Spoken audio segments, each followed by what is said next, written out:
You're welcome. So my name is Erin Schubmehl Jacobson, and this is Equipped to Care. So if you're looking for any other class, you might want to check your link because this is for deacons and pastoral caregivers.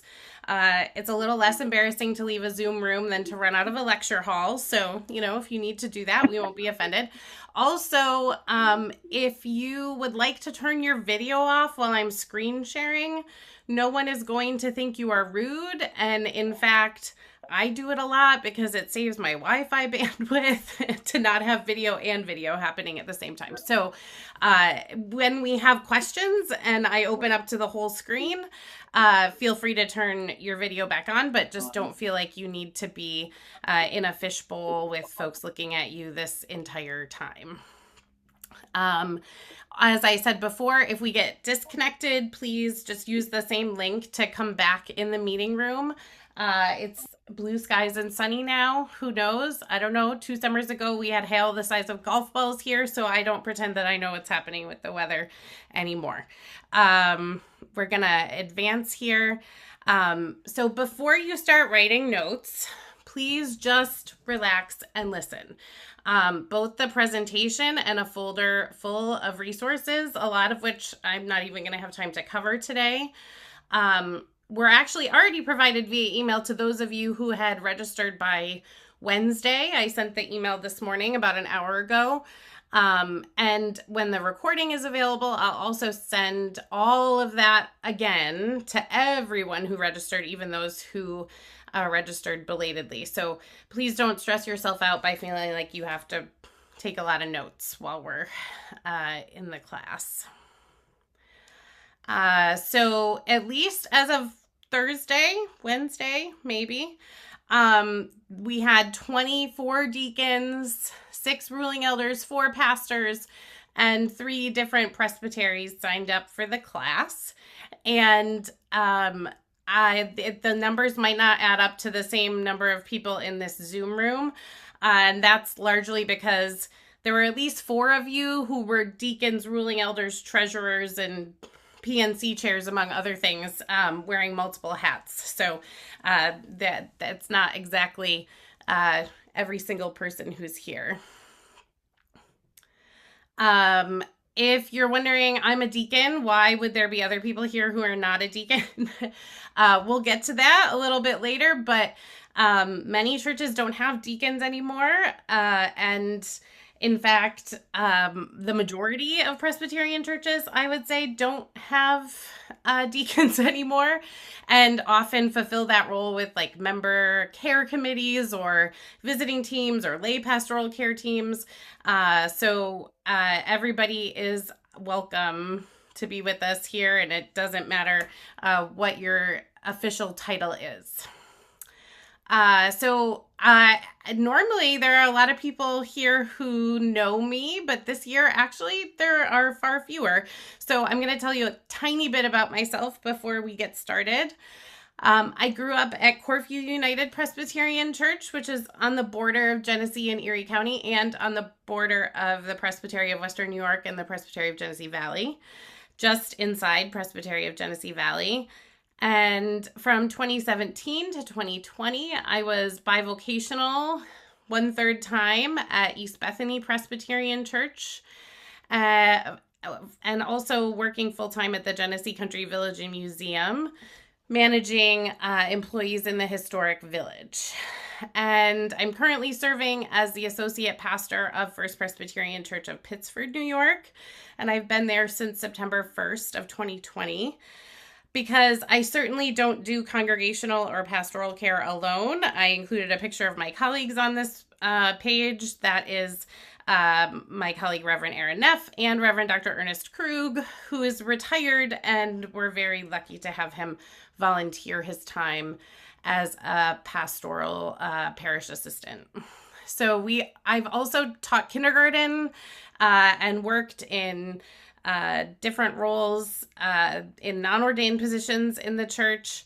So if, you'll see glimmers of the kindergarten teacher probably. So either I'm sorry or you're welcome. I'm not sure which. So I'm 43 years old. This is a full disclosure sort of presentation. And so why does Erin know so much about hospital stays might be something that you would ask later in the presentation. So I had a giant cell bone tumor in the head and neck of my femur when I was 25 years old. I was actually working at the First Presbyterian Church in Ithaca at the time, and I fell in my parents' driveway when I was visiting them on a Friday, and it broke. And since then, I've had 3 total hip replacements, been hospitalized 5 times, had 6 femur surgeries, and spent 47 days as a hospital inpatient. And I added on the bottom because the reason this matters for this presentation is because there have been countless prayers said for me and my family, and countless cards sent and acts of kindness that have always reminded me that I am not alone. So what does the Book of Orders say about deacons? So sort of like we talked about already, they're not required. And that if a session chooses not to have a board of deacons, that their responsibilities fall to the elders. And indeed, the elders would either have to designate someone like a member care committee or a visiting team to fulfill those responsibilities or do them themselves. So this is your high level 10,000 feet review of deacons. Deacons serve under the direction of the session. They can serve as a board or be individually commissioned by session to complete particular tasks. This is kind of a fun piece. Some of my friends who are on the West Coast have a couple deacons that they have specifically ordained to be like their online service deacon or their Zoom deacon. So if you're wondering, like, do we have to have deacons for, 3-year terms, and do they have to be generalized? The answer is no. You can really do whatever you want. You would have to change your congregation's bylaws probably. But that's what's stopping you from doing something creative, not the Book of Order. A representative from deacons may attend session meetings as a non-voting member. One of our deacons often does. Others in the congregation may also be appointed to assist the deacons at the discretion of session. That's something that we have started to do in our congregation, realizing that deacons don't have to populate their own committees, which is something that I had never experienced until I came here to Pittsford. So we've started to say, like that team that does the memorial funeral receptions, they don't have to be active deacons. Why don't we just have them under the umbrella of the deacons, and anyone in the congregation can serve on that? So that's what that last bullet point is referring to. This is actually a screen grab directly from the Book of Order, and I included it specifically because I wanted to talk about or remind you that deacons, just like ruling elders, may be delegated by the session to serve communion. If you didn't know that already, in the worship service at church, or an extension of home communion on the day that you celebrate the sacrament at church. So that's just one thing to remind you that you are allowed to do.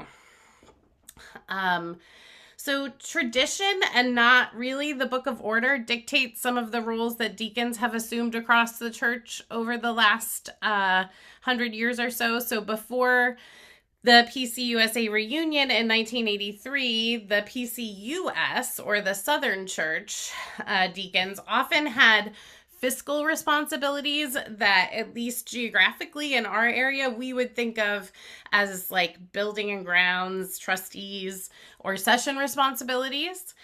And in our predecessor to the PCUSA, or the UPCUSA, the Northern Church, deacons often focus more on the biblical requirements of sympathy, witness, and service. So what is a biblical deacon? Therefore, friends, from Acts 6, verse 3, select among yourselves 7 people of good standing, full of the Spirit and of wisdom, who we may appoint to this task. And from Timothy chapter 3, deacons likewise must be serious, not double-tongued, not indulging in much wine, so some wine apparently, not greedy for money, and they must hold fast to the mystery of the faith with a clear conscience, and let them first be tested. If they prove themselves blameless, let them serve as deacons.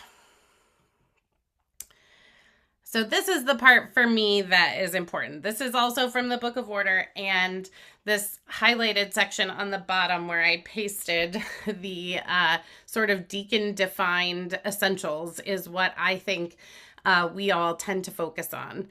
And I hope that we focus on. So that compassion, witness, and service, sharing in the redeeming love of Jesus Christ for the poor, the hungry, the sick, the lost, the friendless, the oppressed, or those burdened by unjust policies or structures, or anyone in distress. So, anyone in distress. So, this is diving into the more practical part of the presentation. So, I want you to think of yourselves, whether you have a pastor in your church right now, whether you do not have a pastor in your church right now, as pastoral caregivers, deacons, member care folks, right? We are not surgeons. So think of surgeons as someone who specializes in something very specific, like a psychiatrist or a psychologist who might need to give counseling or medication. We are EMTs, right? So from the church, we show up fast, figure out what the patient needs, and then direct them or lead them by the hand, in some cases, to that care. You do not need to know all the answers. People who think they have all the answers are generally annoying and not helpful. But that's my opinion, full disclosure. So more so, I think it's really important to remember that as deacons and pastoral caregivers, we are directing people to the care that they need. So you don't have to have all the answers. I've had people tell me, like, I don't want to go visit somebody in the hospital because what if they ask me, like, why did God let me be sick? Okay, well, that's a high-level theological question that, first of all, we all have. And it's always okay to say, I don't know. But you could always say, like, well, maybe we should talk to somebody else about that. But, like, honestly, just your presence is more important than the knowledge accumulated in your head. So these are some of the things that we can direct folks to, right? So prayer or hospital or home visits. So this is something that I put in our newsletter about 4 times a year, and sometimes in the bulletin, depending on how many people have said, oh, I thought you knew that so-and-so was in the hospital last week. So this is feel free to steal this, by the way, verbatim. I don't care. No credit needed. This is your periodic reminder that there is a phenomenon that happens in churches where when a church member is injured or ill, no one reaches out to the pastors to let them know about prayer requests and concerns because church members assume that their pastors are already aware of the concern. While there have been many instances where we have already been aware of concerns shared with us, we would always rather hear these concerns multiple times as opposed to not hearing them at all. So there's 2 sides of humility to this, right? Like people have to be willing to reach out to the pastors or to the deacons. And when you respond, you have to be humble and not say, oh, duh, I knew that already. Like, thank you so much for telling me. I did know, but I so appreciate you letting me know because I'd rather hear 100 times than not at all. So in order to cultivate this culture in your congregation, you have to respond with humility, just like you're asking them to do you a favor by letting you know that people are in the hospital. So also this is something even for those of you who've attended before that I added this year because some of my congregants were asking me about best practices for hospital visits. So these are from all sorts of experience, from being on both sides of the bed, so to speak. And this can go for hospital or home. The only thing that I would really change about home visits is that it doesn't have to be as brief, perhaps, as a hospital visit, but it really shouldn't be extendedly long, shall we say, right? So these are my best practices. Be aware. So while you're present in the patient's room, be aware and cognizant of whether or not the patient is in pain or discomfort. It is really important that you try to not be a burden when you're there visiting. And sometimes people, well, actually all the time, because you all are Presbyterians and you're just so polite, people will often not tell you that they're in pain. They'll definitely not ask you to leave unless it gets really, really uncomfortable for them. So try just to be very aware of your surroundings. Are they grimacing? Do they look like they're easily carrying on the conversation? Also, be flexible. So sometimes you can press your call button in the hospital and not see someone for a very long time. Medical professionals are rather overwhelmed. So if someone comes in their room to provide care, my first instinct is always to say, I will step out until you're done and then come back. They should not have to come back. You should have to come back. Also, brief. I really do recommend staying less than 20 minutes at the hospital. Again, when you're in the hospital, after you've gone under anesthesia, you're exhausted. Sometimes you can't keep your eyes open. The point of the visit is not to keep them company all day or to be their patient advocate. The point is to be there with them, let them know their church family is with them, and pray with them. So, Bev, did you have a question or did you accidentally raise your hand? All of a sudden your volume went totally out and I was trying to figure out how to put a message in the thing. Oh, okay. It just like you muted for a few sentences. Right. And I didn't know how long it was going to last. So I was busy looking for how I was supposed to tell you. I'm so sorry. That's That's okay. probably my internet connection, and I apologize. It's okay. I didn't know if it was just mine. Is it back now? We're Yes. good? Okay. Yes. So I might turn my video off while I'm talking briefly, just so that I can make sure you can hear me. Before you do that, can you tell the rest of us how to do that? How do I turn the video off? There's a little camera in the bottom left of your screen, and if you click on it, a red line will go through it. Oh, it's just like audio. Yep. Okay. All right. Yep. Thank you. And then I need to lower my hand. Okay. Thank you. All right. So I'll briefly go over. So just be aware of whether the patient is in pain or in discomfort. Be flexible and offer to step out if a medical professional comes in to provide care.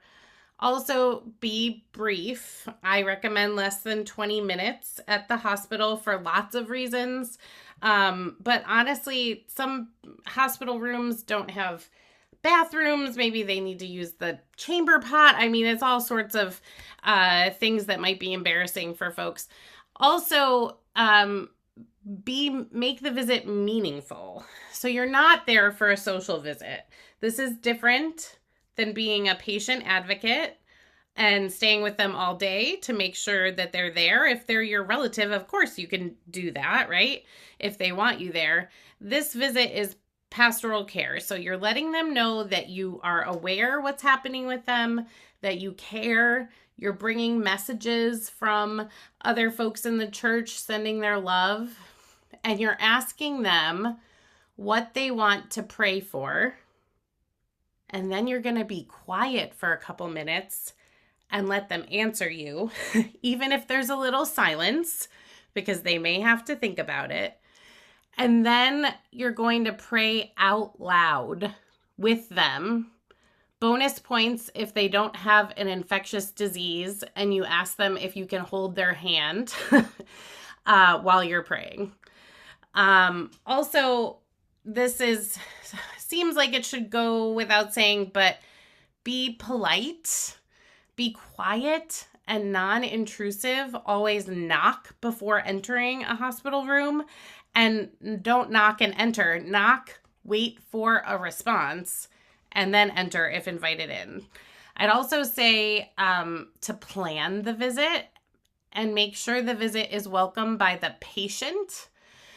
My own grandmother, bless her sweet little Catholic heart, invited her former priest to come visit my uncle when he was in hospice care. And frankly, my uncle really didn't want to see the priest, right? So if you can confirm, if you're making plans with a family member, that the visit is desired by the patient, that's always a bonus.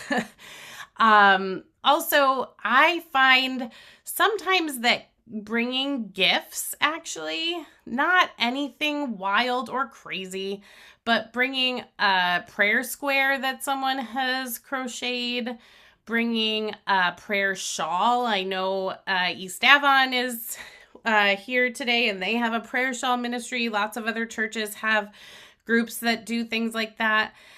It can be really helpful sometimes to be able to say, I brought you this, and pray with them, and then kind of have that, well, I just wanted to bring you this gift, right? Like it kind of gives you an out, or a quicker exit than maybe if you hadn't had something to leave behind. Think of it as a knitted social lubricant, I guess, for your visit.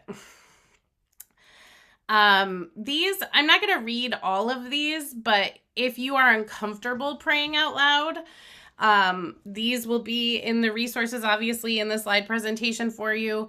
All of these are actually from the 1993 Presbyterian Book of Common Worship, and you don't have to say them verbatim, but sometimes people get really, really nervous about praying out loud.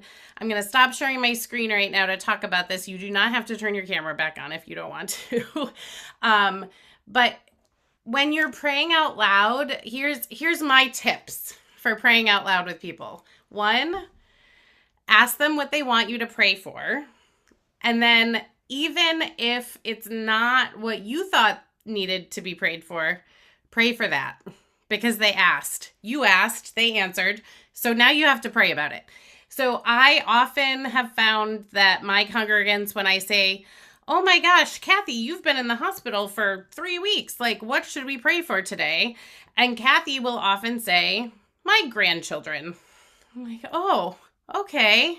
Well, that's an interesting choice since you're laying in a hospital bed. But I don't say that. I think it to myself and say, okay, well, I definitely am writing that down. I'm going to pray for your grandchildren. But is there anything about your situation here that you might want to pray for too? So don't discount what they want prayed for. There's lots of different reasons people don't offer prayers or concerns for themselves to begin with.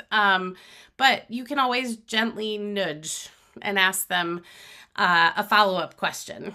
So once you have that, you can thank God for their presence, their life, their personality, their spirit, their strength, all of these things that you could just thank God for their caregivers, right? Some of those things are listed in those prayers that I shared.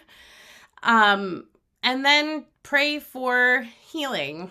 And I often, because who's not anxious in the hospital, I very often pray for the peace of God to cover them and envelop them, that they can feel a calm and focus on their healing instead of worrying about what they can't control. So those are just like some tips and tricks. The other thing is, like, It's okay to pause. Silence is still prayer. So don't feel like you have to fill all the air in the room while you're praying. It's okay to collect your thoughts. And as much as those of us who went to seminary do pray out loud a lot, believe it or not, there really wasn't a class. So not one of those things that they cover in the curriculum, besides just talking about preaching definitely happened. Talking about extemporaneous prayer, at least for me, not something we talked about. So you can do it, is the moral of the story. You can definitely do this. All right. So the one I do appreciate of these prayers, the praise for healing and doctors and nurses and blessing us with the technology and medicine. It's also just totally appropriate and okay to thank God for the gift of technology, science, and medicine, which most of the folks that were visiting in the hospital are probably availing themselves of. And that's a gift from God too. So anyway, these are there for your reference. Now, in terms of meeting congregant needs, try to think outside the box and in a bigger way than, please let me know what I can do for you. And I say that to you knowing that I'm putting my camera back on because this is a confession. I still say this at least once a week to one of my congregants. And I know not to say it. And I've been trying to teach myself not to say it for like 7 years. Let me know if I can do anything puts the burden back on them. You want to offer specific, discrete tasks that they can say yes or no to. Because saying yes or no is a far easier flex than having to say, oh, I need this. I think I need this. But I don't want to say that to them because what if that's like far too much work or too big of a commitment, right? So here are some ideas. Help with food and meals. I'm sure none of you need that brought to your attention. The Presbyterian casserole is rather famous, I'm sure. Lawn care, laundry, home cleaning, offering to pick something up while you're out and about. Like, hey, I'm headed to the store. Could I pick something up for you while I'm there? I'm going to be there anyway.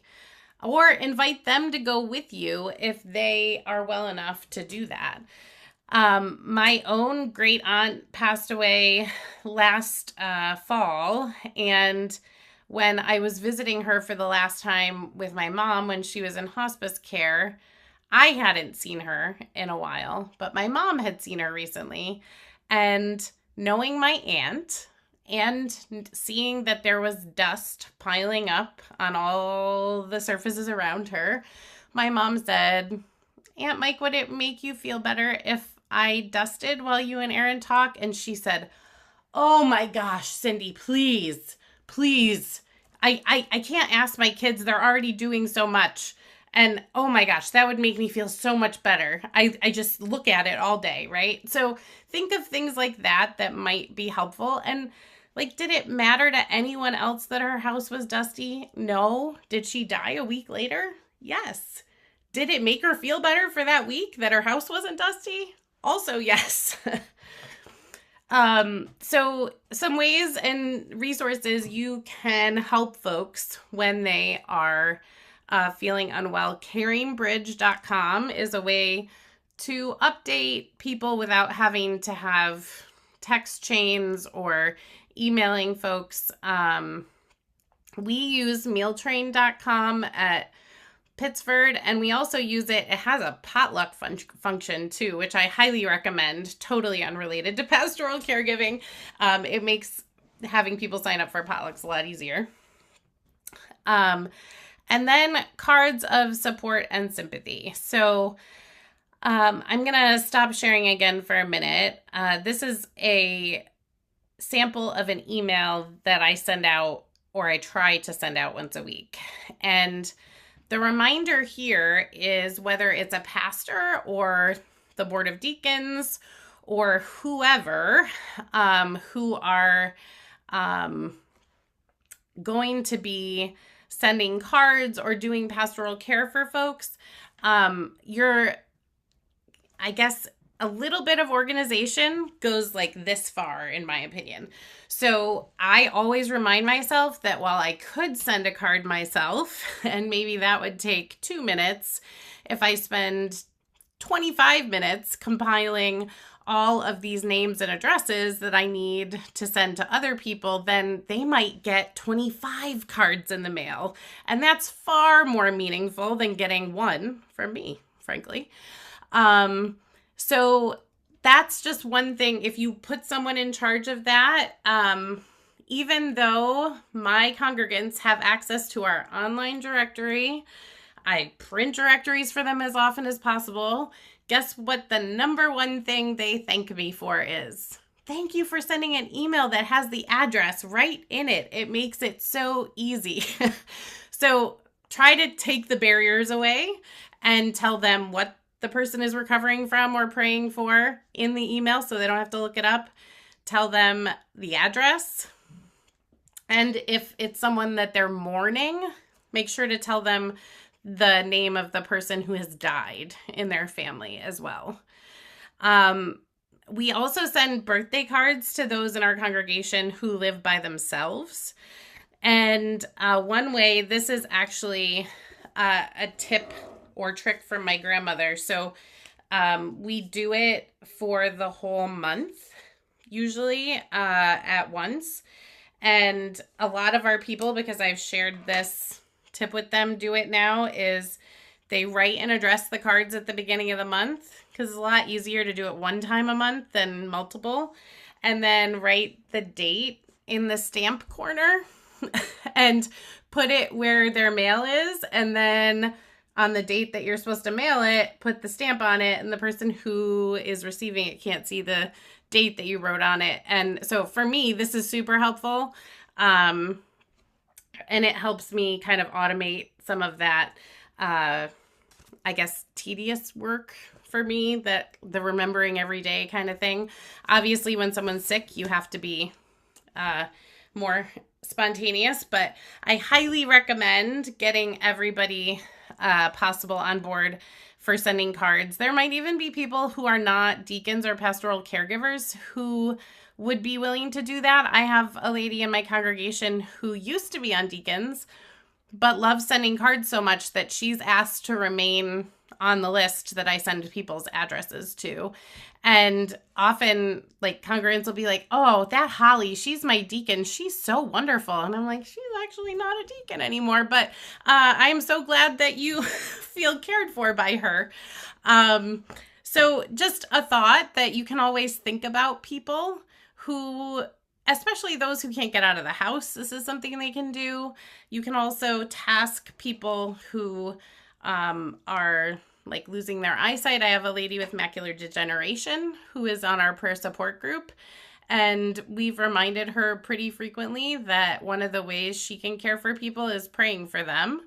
And then we'll send cards on her behalf saying, Kay and the prayer group are praying for you. We just want to make sure you knew that. And it makes her feel more useful and more a part of the community.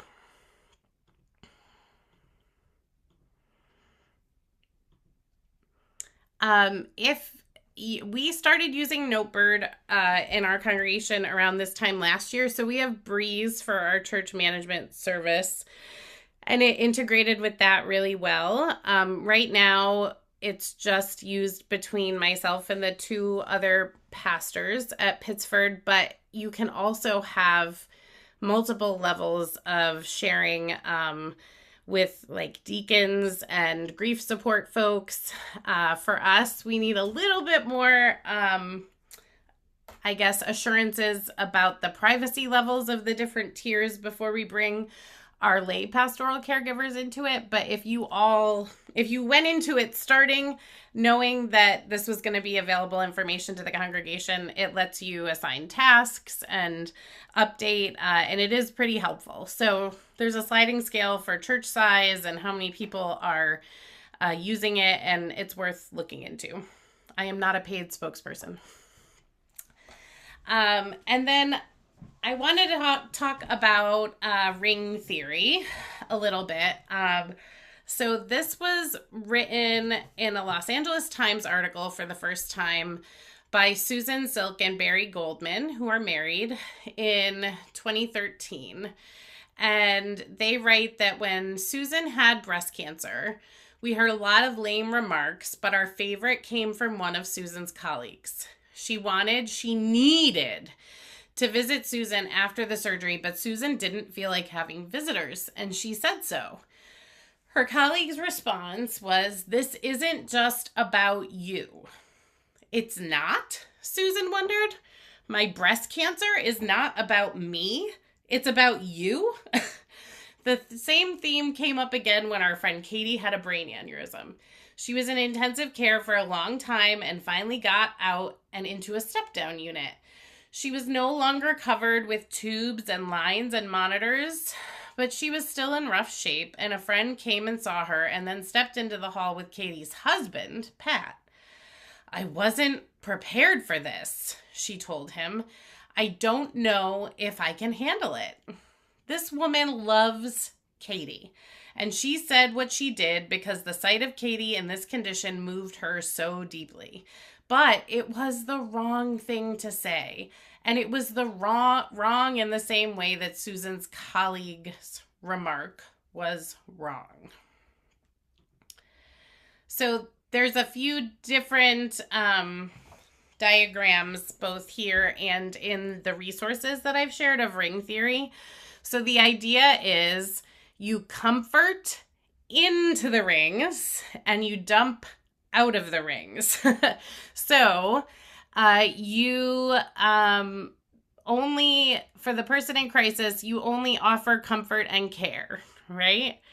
You don't tell the person in crisis how stressed out their illness is making you. And I know that sounds ridiculous, but it does happen. And sometimes it especially happens with folks who are not that close to the person, as that article kind of reminds us.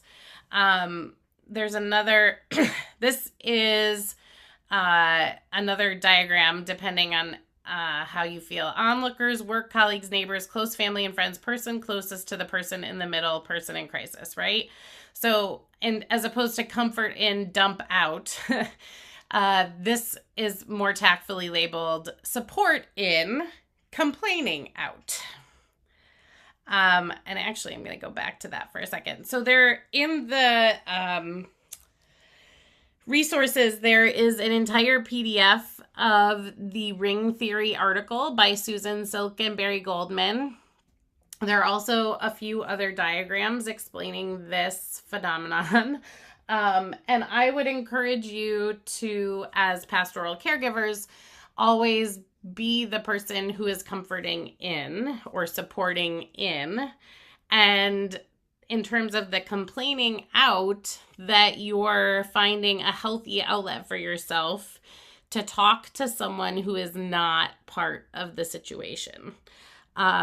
Because saying, "Oh my gosh, that was so overwhelming, seeing her that way," that's not a bad thing. I'm not encouraging you to not share your feelings. Just don't share it with the person in the hospital bed or the person whose spouse has died or parent has died.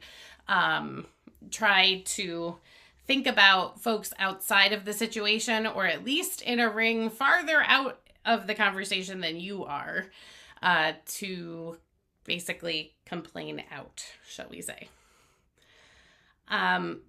You can also be a resource in other ways for people in your congregation who are struggling. So this chart was made by Goodwill of the Finger Lakes and a couple other organizations. But all of these numbers I believe, apply to all of the geographical locations where all of you are located. So you can have a person call 211 for information and community resources about food, housing, utility assistance, healthcare services, government services, transportation, legal services, counseling and support groups, disaster aftercare, and honestly, pretty much anything else, right?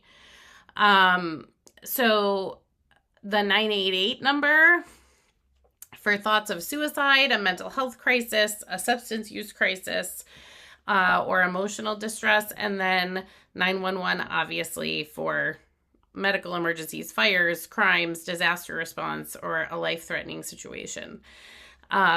So this is part of that triage care, right? Like if you have someone who you think needs more care than you can provide, there's always somewhere else to go, even if you don't have a pastor at your congregation currently. So the next few slides are some of my favorite books. We read this as a deacon board 3 years ago now. It's called Alongside, a Practical Guide for Loving Your Neighbor in Their Time of Trial. And it's by Sarah Beckman. And full disclosure, I believe there are curse words in it, but they're used appropriately, I guess is what I can say. We all wonder, what can I do to help? And this is filled with practical tools, personal experience, and insights from those who faced hardship. Alongside will become your trusted guidebook, so you'll know exactly how to bring life-giving help, hope, and encouragement to people you care about in their greatest time of need. And a lot of the ideas that I got for offering practical help and care came from this book in terms of lawn care, laundry, rides, all of those other things, childcare, right? So Sarah Beckman uses her lived experience to share things to say and not to say in times of hardship. This book, Being Mortal, Medicine and What Matters in the End, was written by Atul Gawande, and he is a surgeon. He's written a few books. I read this for the first time in seminary in a class called The Ethics of Resisting and Accepting Death. And it has changed my response, especially to folks who are living alone or whose families might think they'd be better off in a care facility. It's kind of juxtaposes Gawande's grandfather's elderly years in India with those of folks in the United States. And long story short, he dies at a very old age, doing exactly what he wants to do, riding his horse, going about his business however he wants, because he falls when getting off a bus and hits his head, but he lives a pretty full life until that moment. And so the quote here is really, I think, pertinent. A few conclusions become clear when we understand this: that our most cruel failure in how we treat the sick and the aged is the failure to recognize that they have priorities beyond merely being safe and living longer, that the chance to shape one's story is essential to sustaining meaning in life. So ways that your church might be able to help here would be if you have some folks who are really handy and someone's laundry is in the basement, offer to have some of those handy folks in your congregation who know more about using hammers and nails and all those things than I do, certainly, to bring their laundry upstairs. Do you know how many of my congregants have broken their hips since I started at First Pres Pittsford going downstairs to do their laundry? 6. I've only been here 5.5 years. What does that tell you? Move the laundry upstairs, right? Because often breaking a hip is the spiral that starts sort of the end of someone's life. So people think I'm being just like overreacting when I say don't do your laundry in the basement. I, at 29 or 25, right, had a bone tumor, to be fair. But then after having a hip replacement at 36, tripped down one step and broke my femur in half below my hip replacement. All it takes is one step. This is not about how someone is strong or not strong or balanced or not balanced. Just move the laundry upstairs. And one way that the church can be part of that is often the thing that stops people from doing it is they can't afford a contractor to come into their houses and do it. Well, how many people in your church do you have who have those skills? And probably wouldn't think that they would be able to offer pastoral care to their fellow congregants. So use those skills.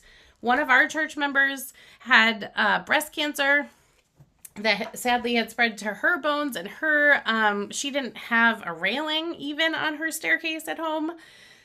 Fellow choir members came in and installed a railing all the way to her second floor. They installed railings down into the basement. So think about practical ways you can care, because sometimes, like we're reminded by this book, the greatest gift you can give someone is the ability to stay in their own home.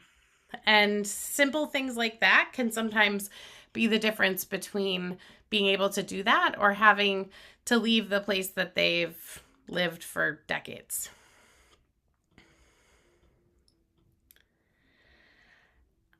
All right. This is less practical and more theological, but if you're looking for a theological basis to caregiving, Henry Nouwen wrote this collection called Spirituality of Caregiving. And Nouwen says, caregiving is about forming a relationship with another whom we might never have chosen to know. It is about doing all we do practically with the intention of growing into a relationship of respect, listening, presence, and truthfulness. This is from Marilyn Chandler McIntyre, and this is something that I recommend for folks who are mourning. It's a collection of poems or meditations on losing someone that you love. And it's really beautifully written and so poignant, and it can be a really helpful resource. Dayspring offers free downloadable cards, either for texting, like texting a photo, you can save it on your phone and text it to someone. You can also print the cards as you're able.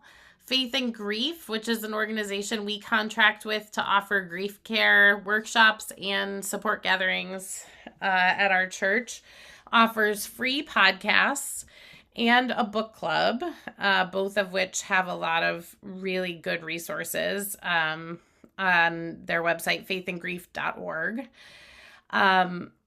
This coming March 20th is Mr. Rogers Day, and Fred Rogers, seen here as an icon by Kelly Lattimore, has tons of really important and good quotes about listening and caring for people. Knowing that we can be loved exactly as we are gives us all the best opportunity for growing into the healthiest of people. And then, of course, listening is where love begins, listening to ourselves and then to our neighbors. There are also some resources for Mr. Rogers Day on PCUSA.org if you're looking, if you want a way for your congregation to celebrate that and maybe remind people that he was a Presbyterian minister. Grieving Room is an excellent book for someone who is currently grieving. Leanne Friesen thought she knew a lot about bereavement. She's a pastor. She had studied it in school. She'd preached at memorial services. But she wrote this book after her own sister died from cancer. And many, many folks in our church family have read this book after losing a loved one and said that there were a few other things that felt so true for them as what Leanne Friesen had written in this book. We need room for imperfect goodbyes, room for a changing faith. We need room for regret and room to rage at the world, room for hard holidays and room in our schedules. We need room for redemption and room for resurrection. And we also need room to never get over it. It seems like it should go without saying, but please don't ever tell someone who's grieving to get over it already. One of the co-founders of Faith and Grief, Fran Tilton Shelton, she is also a PCUSA minister, wrote this book in the last few years, the 10 practices, or the spirituality of grief, 10 practices for those who remain. And it answers questions like, why are you so exhausted after someone dies? What do we do with guilt? How do we take care of ourselves? And when will we get over our grief? Spoiler alert, you don't really get over grief. It just changes and you grow around it, I think. So also a good practical guide for people who have lost those that they've loved. Similarly, Megan Devine in It's Okay That You're Not Okay, Meeting Grief and Loss in a Culture That Doesn't Understand, is another book that addresses how our positivity-obsessed culture makes it difficult to grieve. Kate Meyer, this is a new one this last year. She's a pastor and a mental health professional who addresses the false assertion by so many that faith is a cure-all for grief. And anything and everything written by Kate Bowler would be something that I would recommend. Her book that kind of put her on the New York Times bestseller list was Everything Happens for a Reason and Other Lies I've Loved. And last but not least, if you're trying to relate to older folks, meaning in life, how we create meaning after someone dies, Man on the Inside on Netflix is so funny and so good. Ted Danson plays a grieving widower who finds meaning and friends in his second act as a private investigator, a skill that he develops very slowly over the first season. I haven't watched the whole second season yet, but it shows death and loss and grief in ways that I think are very real while also being, frankly, hilarious. So we could all use a laugh every now and then. This is my email address. I'm going to put it in the chat again if you didn't get the resources that I sent. But I want to open it up to questions to make sure that we have time to cover everyone's questions. So if you want to raise your hand, if you have a question, I will address them as they come.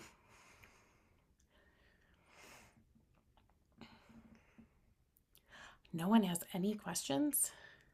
Oh my goodness. There must be more, right? While we're doing that, Cindy Weaver can be counted upon to ask a question. I'm going to ask you to unmute, Cindy.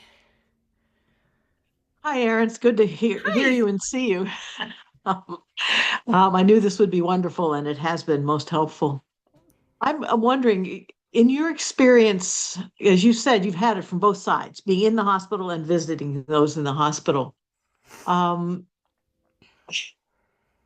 When you have been in the hospital for a long time, not just immediately because something immediate has happened, you've answered this a bit, but I've wondered, are there things that we wouldn't think about that you might have found useful then? I'm not sure I'm asking the question well, but no, I mean, are you thinking about like actual tangible physical things? Well, or whether it's physical things or things to say or Oh, yeah, yeah, yeah. just anything, because I think there is a difference between, immediately being injured or just having had surgery, and then you're still there 3 weeks later. Right, And, right. anyhow, I just, Yeah, no, that's I a good just want, question. So I'll answer the tangible things and the communication pieces, I guess, too, which, so you can always bring chapstick to people in the hospital. They will always need chapstick. And hand wipes, because hand sanitizer, I don't know, builds up on your hand and it feels gross. So those I would never say no to when I was in the hospital. And then in terms of like communication, I think just naming, like sometimes the things that have been the most helpful to me have been the things that are frankly the most honest. So, Cindy, full disclosure, Cindy has visited me in the hospital and she's very good at it, and always made me feel better. But I would say just saying things like, wow, like this has been so long. How are you doing? This, or just like naming it, like this is a lot. Are you okay? How are you coping? So like a little bit of validation with a question, saying like, wow, I've heard that it can be hard to sleep in the hospital with the noise and the lights, and it can be disorienting, those kinds of things. Are you experiencing that? So I think that's one thing that can be helpful, along with just saying like this isn't normal. I think I shared maybe last year, for those of you who were here, my friend Ellen, who Cindy also knows, sent me a Wonder Woman figurine from the hospital gift store. She lives on the other side of the country. The last time I had surgery, and the card that she sent with it was, you are Wonder Woman. You're so strong. You're doing a great job. I can't believe that you're going through this again, but I know that you can do it. I mean, that's also not false positivity, but like confidence in somebody's ability to get through something can make you feel better too. So does that sort of answer your question, Cindy? yeah, that's helpful, Erin. I think it's saying to us that it's okay to speak to the reality and not worry about reminding somebody they're still in the hospital, or Oh, that, yeah, gee, they this isn't how know. it's supposed to go. Yeah. So Yeah. it's okay to mention, just like, um, don't have to worry about giving somebody the idea of hurting themselves No, if right. you're dealing with somebody who's suicidal. And I'm talking as my other work, Yeah. but you don't have to worry about giving them the Cindy's also a idea. psychologist, with Yeah. her other You don't have hat to on. worry don't have to worry about giving somebody the idea of killing themselves. If you ask them, are Right. you thinking about that? Just, you don't have to worry about reminding a person that you're still in the hospital and, you're still feeling lousy, because that's the Exactly. reality. They're Yeah. already there. So that's a good Yeah. reminder. Thank Yeah. you. Yeah. Thanks. Becca? Hi, Erin. My Hi. name is Becca Hiltz, and I'm a fairly new deacon at First Pres in Ithaca. So I know Cindy, and I just had a couple of comments about being a new deacon that I wanted to share. Yeah. One thing at our church, I have another deacon who's been a deacon for a while, who offered to bring me with her on a visit to the hospital, and that was so helpful. My first time, it just made me more comfortable, and I think it also made the person we were visiting more comfortable too, because. Yeah, absolutely. But I had a funny story about my first visit with this lady. She's going to be 100 years old this April, and her wits are so sharp. And she wanted us to visit. She had this question that neither one of us had an answer to. She said, "Well, what do you expect to get from this?" And what did you say? We were both speechless. I think my friend Deb just changed the subject, and because she knows her well. Yeah. And Yeah. and said to me afterwards, she's like, she wants us to come. She's asked for us to come. I've Yeah. visited before. But then another thing that this lady showed us that I thought was interesting is she keeps a log of whoever visits her and the date, and then she'll ask us, and even her daughter, anybody who visits her, to just write a comment about what's going on with them that day Mm-hmm. or Yeah. what they visited about. So I told my mom about that because my mom is in assisted living, and Yeah. she really liked that idea of having people just kind of write a couple of notes, put the date down. Um, and I thought that would be a good thing to share with people too. Yeah, that's helpful. And it reminds me actually, so this started because so my name is Erin and my pastoral colleague's name is Erin, and we both started during COVID. And sometimes people would not know AARON was a boy and ERIN was a girl, right? So when we were sending cards, we both put our photographs on our business cards because truly, like, they were confused. They hadn't met us in person. It was totally understandable. But now it's been really helpful because if someone is sleeping, which especially if you go to the nursing home, they might be sleeping. I will like leave my card and write a note on the back. Like, I was here. I really wanted to see you, or have a card for them. That's where having a gift can be helpful because like you leave it and then even if they have memory problems, their caregivers or at least they are reminded that you were there. So that's kind of related to what you were saying too, Becca. Thank you. Debbie? So I really appreciate your presentation. It's been fabulous and great ideas, really helpful information. I survived a cancer that I never should have survived 20 years ago. But one of the most helpful things that someone said to me was, you should spend your time and energy on healing. So Mm-hmm. don't use it for things like writing thank you notes or spending time in conversations when you're exhausted. And they said, feel free to be honest that if people do come to your house and you're really tired and you just can't keep up the conversation, to ask them to leave. Yeah. So even though you said it's sometimes helpful to stay longer at home, not Not always. always. So, Yeah. and it Yeah. was one of the most helpful things. So even Yeah. saying something, I like your idea of not putting the burden on the person, because when people said, let me know what I can do to help, I'm never going to contact them. No. But giving them specific ideas was really Yeah. helpful. So somebody would say, do your kids need rides to practice? Do they need help Mm-hmm. getting their band instrument fixed? Or, Mm-hmm. homework help, anything. It was just so much better to have that. Yeah. Also not waste my time and energy, or help writing thank you notes to Yeah. all the people who provided food. Yeah.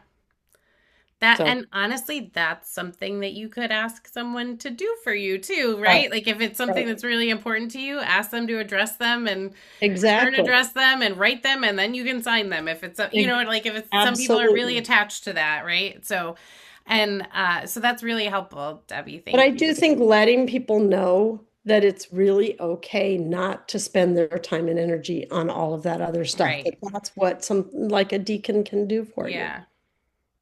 And I usually ask if they are of a text messaging age. I usually ask people via text message if they're in the hospital or just home, are you feeling up for a visit? Is that something that would make you feel better? like would it help you? Not to frame it as like them having to say no, you wouldn't make me feel better, but just so they have an out, right? Like, actually right now I'm really exhausted and I'm sleeping all day, is an appropriate response. So yeah, thank you. Thank you for your presentation. Yeah, thank you for coming. I also wanted to say I totally stole this from Shelly Craig, who is the program director for Faith and Grief. She lives in Dallas. She's a Presbyterian ruling elder. And she, when she was training us to be Faith and Grief workshop facilitators, oftentimes people will be sharing a story and like you want to say something, but you really shouldn't interrupt them. But you want to show that you're hearing. And like if someone's sharing something that's incredibly hard or touching, this is so simple and stupid that I needed to learn this from someone else. But Shelly just puts her hand over her heart when she's hearing something that is deeply, deeply either meaningful or a painful story someone's relating to her. And the first time she did it when I was sharing something, I was like, Shelly, that is so comforting, and you didn't say anything, right? So that's one option too, if you want to make sure that the attention stays on the person who's grieving or who's sharing the story about their illness or whatever they might be going through.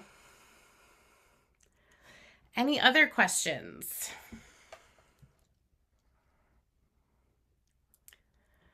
I do have options for you when you look at the Deacon and Pastoral Caregiver document folder. There's some resources from Faith and Grief about helping someone who's going through grief, and all of those are like free and open to the public. You can share them with folks in your church. There's also a Stephen Ministry poster that says, instead of this, to say this, maybe, right? So instead of everything happens for a reason, maybe say, wow, I am so sorry that this is happening to you. How are you doing, right? Sort of shift in perspective. So those things are in there for you to be helpful. Another thing that I've run into a lot in the last 6 months or so is people asking for mental health care referrals. And it is helpful if your church has a local list of folks that you can connect people with, because they're not always going to take their insurance. And so if there's someone in your congregation who is a mental health resource, either professionally or otherwise, and they can kind of point you in the right direction, even without telling someone, I think you should go to counseling. I've had several people ask me for resources because it is hard for some people to find a mental health care provider who is in their insurance network right now. So that can be something that's helpful to have on hand. I would also say, in terms of asking for public prayer requests, a couple things to think about. Lots of churches, before we went to live streaming, would include people's name, and especially in smaller communities, I grew up this way as well, like their name and what was wrong with them in the prayer requests. And just a friendly reminder that in this digital age of technology, that we've switched, with permission, of course, even for this, to for so-and-so who is grieving, for so-and-so who is in need of healing. So not to put all of their business out into the world, even if they've said that it's okay, especially if you are live streaming. Just think about people's privacy. So, Margaret. Hi, Erin. Hi. I bring you greetings from Trinity Emmanuel Presbyterian Church. Yay. And I really enjoyed your presentation. I did join you last year. A lot of good information. But my question is, have you gone to various churches where we have some reoccurring deacons, and we're going through some transitions, and I'm wondering, would you come and do presentations at different churches? Oh, sure. And especially Trinity Emmanuel, because we're there pretty often and I'm physically close to you. It would be a bigger stretch, to go to Syracuse, right, for the day, but I would still be willing to do that. Well, Rochester, New York. Yeah. Yes. So I'm just in Pittsford. So yes, absolutely. I live in Farmington, which is like on the border of Presbytery of Geneva and Genesee Valley, but it doesn't take me long to get there. We were there for you hosted the Judicial Process Commission Yes. party for us. So I was just there a couple months ago. Okay. So I know right where you are. I'd be happy to come back. Thank you. Yeah. Any other questions? Mary, go ahead. Oh, you're muted though. So I asked you to unmute. It should have popped up like the host asked you to unmute.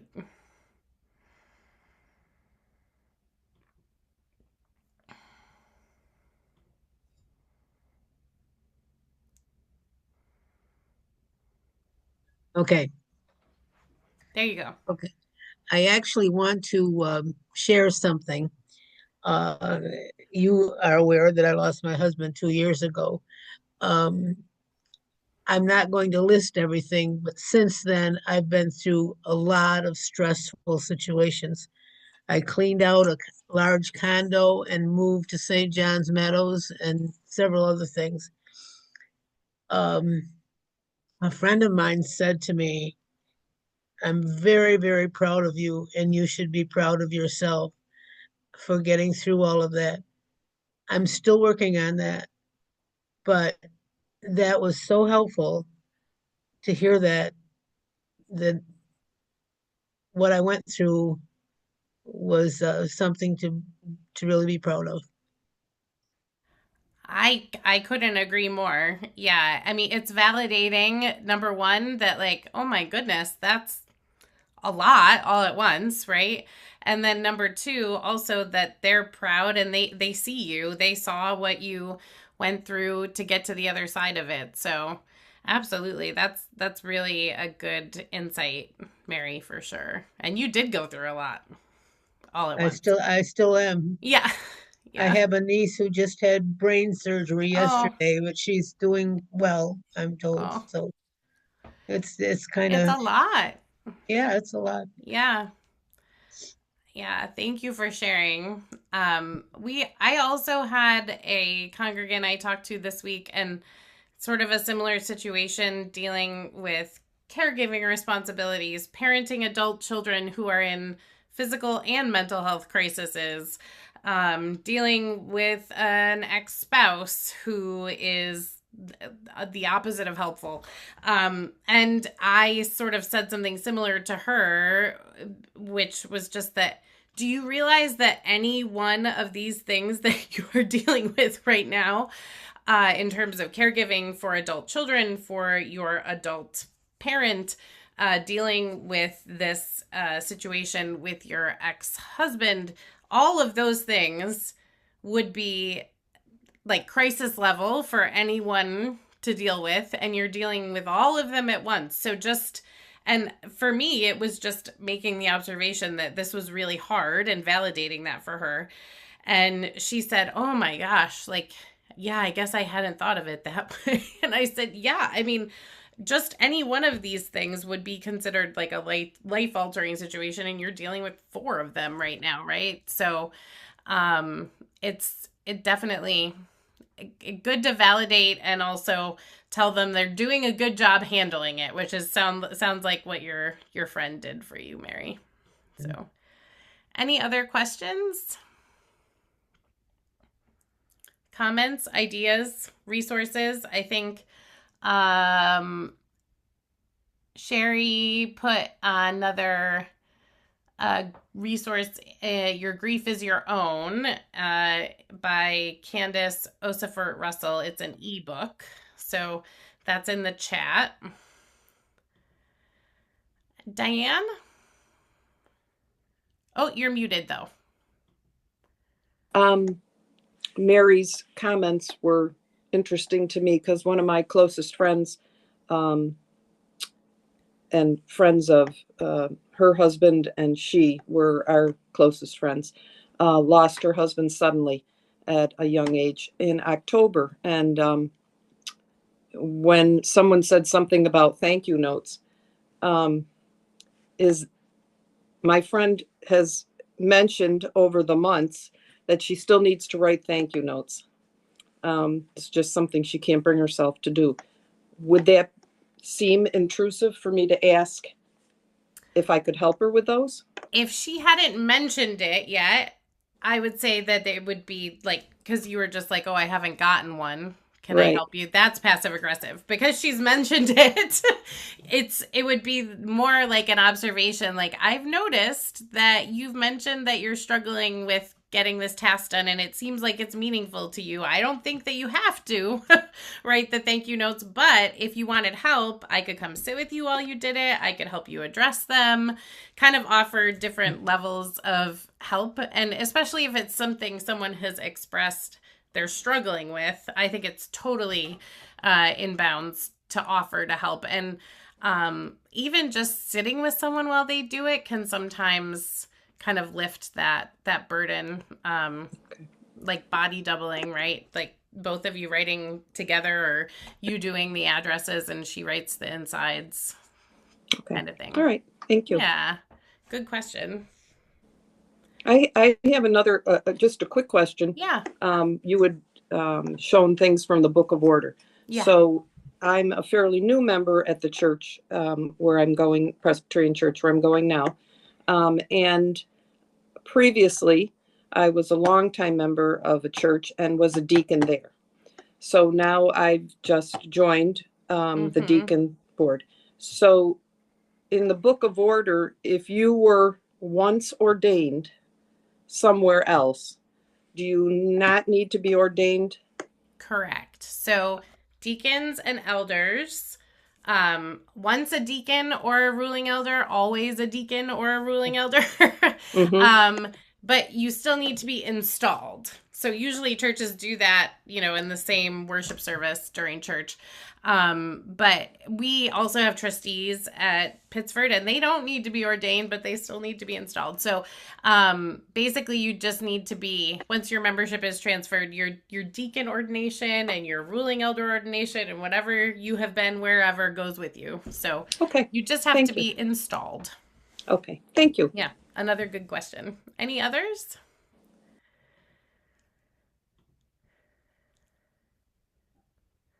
Okay. The last thing that I would share just is I'm going to put my email in the chat again. Please email me if you did not already receive the resource list that I sent this morning. As I said, I think those names were folks who had registered maybe by Wednesday. So that's my email. You can email me and I will send you the Google Drive folder with all of the resources in it, as well as the slide presentation.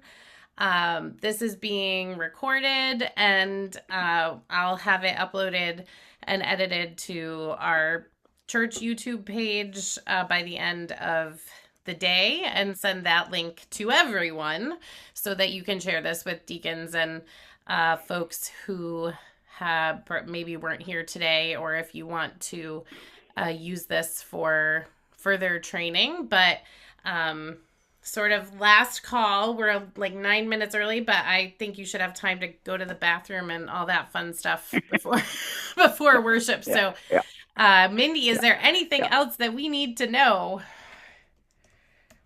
Yes, there is. Oh, okay. We need to, as so many people put in the chat, thanking you for you're very welcome. for the work on this and your passion.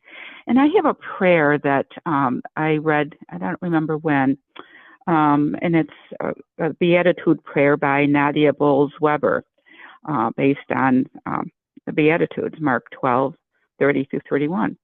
So I'd like to pray us out if I can. That would be wonderful. Thank you, Mindy. Okay, you're welcome.